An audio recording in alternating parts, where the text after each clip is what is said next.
इन headlines news लाइ असां सां ताउन कयो आहे। Visit us today or contact us now to secure your dream office at the center of the city.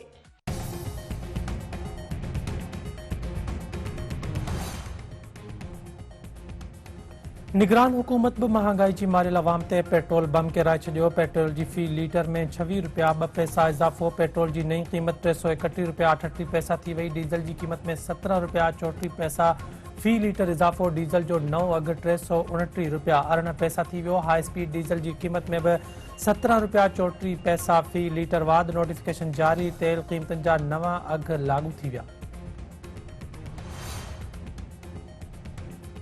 Grand democratic alliance तेल की कीमतन में इजाफो करने वाले अमल के अवाम दुश्मन करार दींदे रद्द करे छो। GDA के इतलात वाले सेक्रेटरी सरदार अब्दुल रहीम जो चवण है त निगरान हुकूमत ॾुखियुनि हालतन में रिलीफ ॾियण बदिरां अवाम के वधीक महांगाई के धुबड़ में धिके छो है।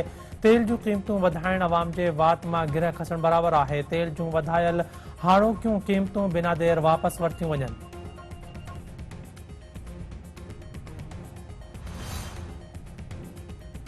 कश्मीर वासी सागर कुमार के वालदेन के धाड़ेलन की फोन 5 करोड़ रुपया भोंग तलब। धाड़ेलन चयो तो सागर कुमार की बाजियाबी चाहियो था तो 5 करोड़ रुपया ॾियो। पुलिस ऐं सरदार कुछ नथा करे सघन, उन्हनि जे आसरे न लगो। उनखां अॻु धाड़ेलन सागर की बाजियाबी लाइ 40 लाख रुपया भोंग तलब कयो हो।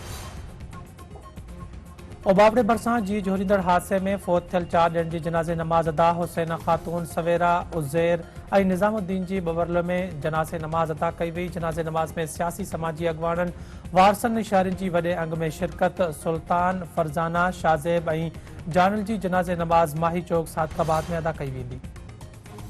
मांजन वेझो कोयले की खाण में दबजी वियल 3 पोरियतनि जा लाश हथ 9 ॾींहं बाद खलील अहमद पठान, समीर रहमान ऐं हामिद रहमान जा मर्द बाहर कढिया विया। जनाज़े नमाज़ बाद 3 पोरियतनि जा मर्द अबाणे इलाक़े उमाणिया वेंदा। कंधरा वेझो ॻोठ जमाल जागीरानी में औरत पुरस्रार नमूने फौत। वारसनि तरफ़ां साहुरनि ते फहमीदा जागीरानी के क़त्ल करण जो इल्ज़ाम। वारसनि तरफ़ां लाश थाणे जे गेट अॻियां रखी एहतजाजी मुज़ाहिरो ऐं धरणो।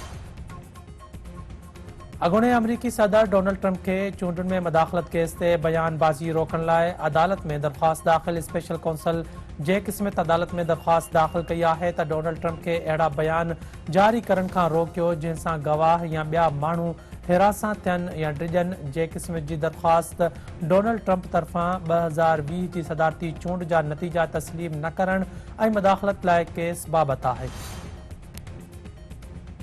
चीन के बचाव वाले वजीर खिलाफ करप्शन जा इल्ज़ाम। अमलदारन ली शिंगफो के खिलाफ करप्शन इल्ज़ाम की जांच शुरू करे ॾिनी।